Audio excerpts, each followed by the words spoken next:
Nunca supe por qué nos mudábamos de casa con tanta frecuencia. Siempre nuestra mayor preocupación era establecer a Mariquita. A mi madre la desazonaba tenerla en su pieza. Ponerla en el corredor tampoco convenía.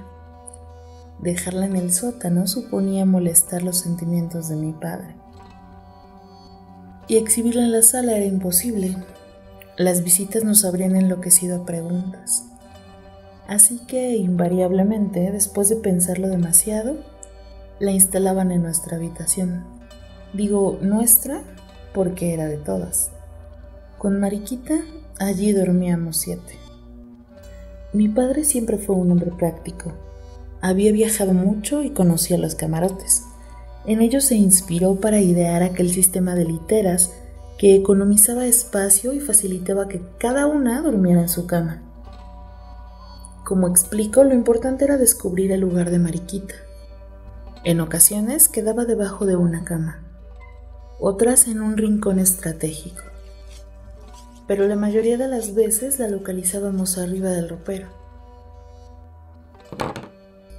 Esta situación solo nos interesaba a las 2 mayores, las demás, aún pequeñas, no se preocupaban. Para mí, disfrutar de su compañía me pareció muy divertido, pero mi hermana Carmelita vivió bajo el terror de esta existencia. Nunca entró sola a la pieza, y estoy segura de que fue Mariquita quien la sostuvo tan amarilla. Pues aunque solamente la vio una ocasión, asegura que la perseguía por toda la casa. Mariquita nació primero, fue nuestra hermana mayor. Yo la conocí cuando llevaba 10 años en el agua y me dio mucho trabajo averiguar su historia. Su pasado es corto y muy triste. Llegó una mañana con el pulso trémulo y antes de tiempo. Como nadie la esperaba, la cuna estaba fría y hubo que calentarla con botellas calientes. Trajeron mantas y cuidaron que la pieza estuviera bien cerrada. Isabel, la que iba a ser su madrina en el bautizo, la vio como una almendra descolorida sobre el tul de sus almohadas. La sintió tan desvalida en aquel cañón de vidrios que solo por ternura se le escondió en los brazos. Le pronosticó rizos rubios y ojos más azules que la flor del heliotropo. Pero la niña era tan sensible y delicada que empezó a morir. Dicen que mi padre la bautizó rápidamente y que estuvo horas enteras frente a su cunita sin aceptar su muerte. Nadie pudo convencerlo de que debía enterrarla.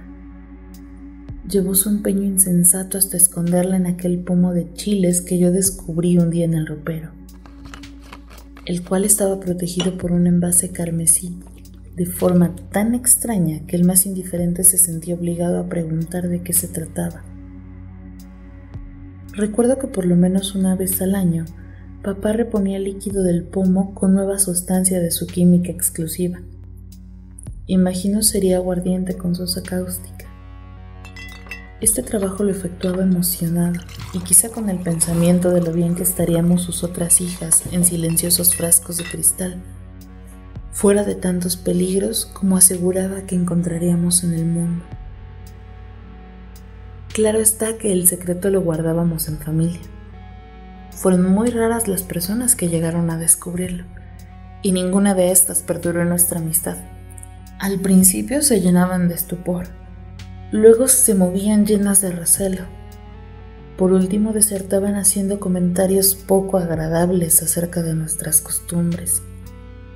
La exclusión fue total cuando una de mis tías contó que mi papá tenía guardado en un estuche de seda el ombligo de una de sus hijas.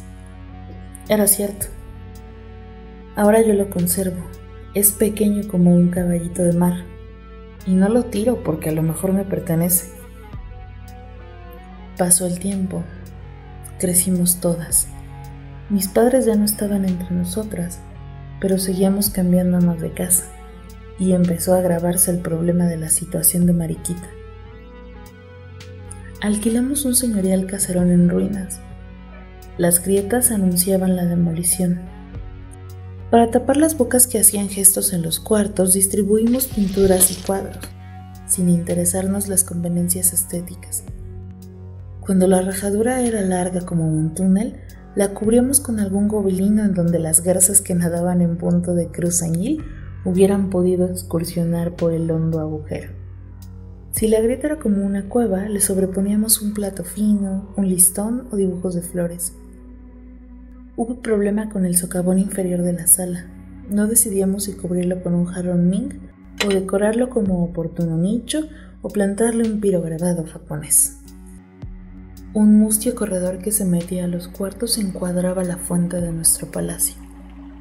Con justo delirio de grandeza dimos una mano de polvo mármol al desahuciado cemento de la pila, que no quedó ni de pórfido ni de jaspe, sino de un ruin y altisonante barro. En la parte de atrás, donde otros hubieran puesto gallinas, hicimos un jardín a la americana, con su pasto, su pérgola verde y gran variedad de enredaderas, rosales y cuanto nos permitiera desfogar nuestro complejo residencial. La casa se veía muy alegre, pero así y todo había duendes. En los excepcionales minutos de silencio ocurrían derrumbes innecesarios, sorprendentes bailoteos de candiles y paredes o inocentes quebraderos de trastos y cristales. Las primeras veces revisábamos minuciosamente los cuartos. Después nos fuimos acostumbrando y cuando se repetían estos dislates no hacíamos caso. Las sirvientas inventaron que la culpable era la niña que escondíamos en el ropero, que en las noches su fantasma recorría el vecindario. Corría la voz y el compromiso de las explicaciones.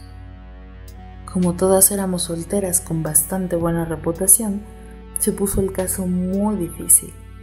Fueron tantas las habladurías que la única decente resultó ser la niña del bote, a la que siquiera no levantaron calumnias. Para enterrarla se necesitaba un acta de defunción que ningún médico quiso extender. Mientras tanto, la criatura, que llevaba 3 años sin cambio de agua, se había sentado en el fondo del frasco definitivamente aburrida. El líquido amarillento le enturbiaba el paisaje. Decidimos enterrarla en el jardín. Señalamos su tumba con una aureola de mastuerzos y una pequeña cruz, como si se tratara de un canario. Ahora hemos vuelto a mudarnos y no puedo olvidar el prado que encarcela su cuerpecito. Me preocupa saber si existe alguien que cuide el verde limbo donde habita y si en las tardes todavía la arrollan las palomas. Cuando contemplo el entrañable estuche que la guardó 20 años, se me nubla el corazón de nostalgia, como el de aquellos que conservan una jaula vacía. Se me agolpan las tristezas que viví frente a su sueño, reconstruyo mi soledad y descubro que esta niña ligó mi infancia a su muda compañía.